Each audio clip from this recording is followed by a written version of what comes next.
This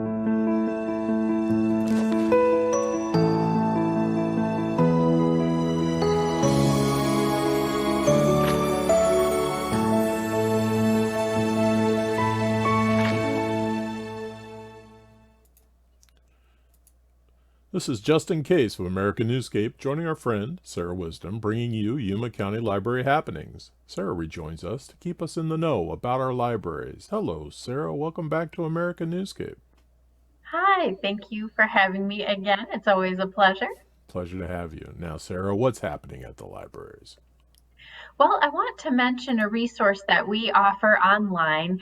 November is National Novel Writing Month, and it's a nationwide, it might even be global now.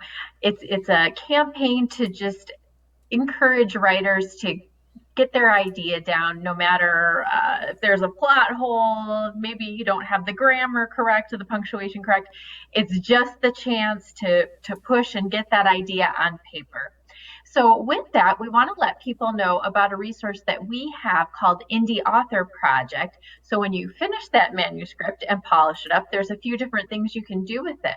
First of all, they offer press books, which helps you format your manuscript and get it ready for e-publishing.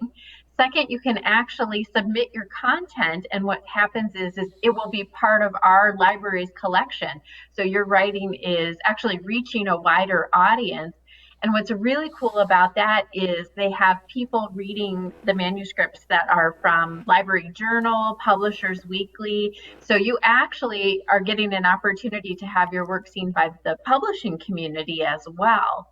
Last but not least, we know writers are also readers. So if you're looking for a new author or some new content to read, be sure to check out Indie Author Project just for the reading content. There's some terrific content out there. It's all curated by age group, subject, genre. So it's a great opportunity to find some new reads as well. So just in light of National Novel Writing Month, we want to let people know about that resource. Well, let me interject. A lot of people, if you're writing your first book or you're writing your first novel or you're trying to develop a magazine, that formatting can be a little bit tricky and a little bit daunting if you don't have technical skills. Just the resource from the library is being able to help walk you through that. It's not impossible to do it, but having somebody at your side helping you can save you a tremendous amount of time. Yes, and there's no charge to use it. All you need is your library card. Okay. Very good. What else do you have for us, Sarah? Well, coming soon, you will see this symbol on our website and at our main library. You might have seen it before. Oops, I'll move it over a little bit here. There we go. There we go. So what this means is we are going to have federal documents soon. We'll have them in our building as well as online for people to access. And it's kind of a story that's coming around in full. We actually were a federal depository back in the day. And then when the library was going through its expansion project in the early 2000s, that collection was moved over to Arizona Western College. Well, now we're actually taking it back again.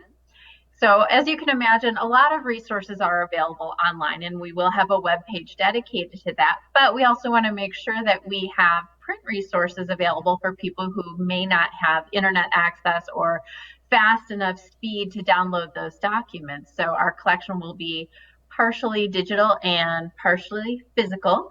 We are expecting the manuscripts and documents, any day now. We'll get them cataloged and out on the shelf, and that collection will be accessible. Well, that'll be really handy. And the library will it only be at the main library?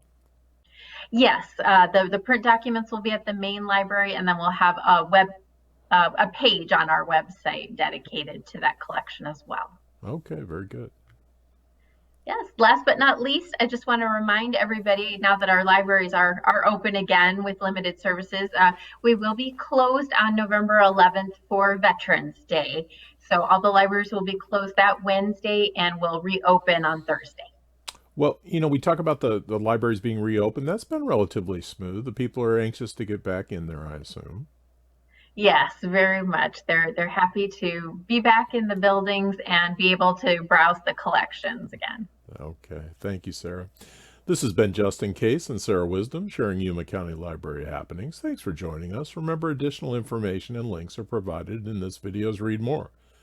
Today is the day to subscribe to this channel, and please support libraries and librarians everywhere.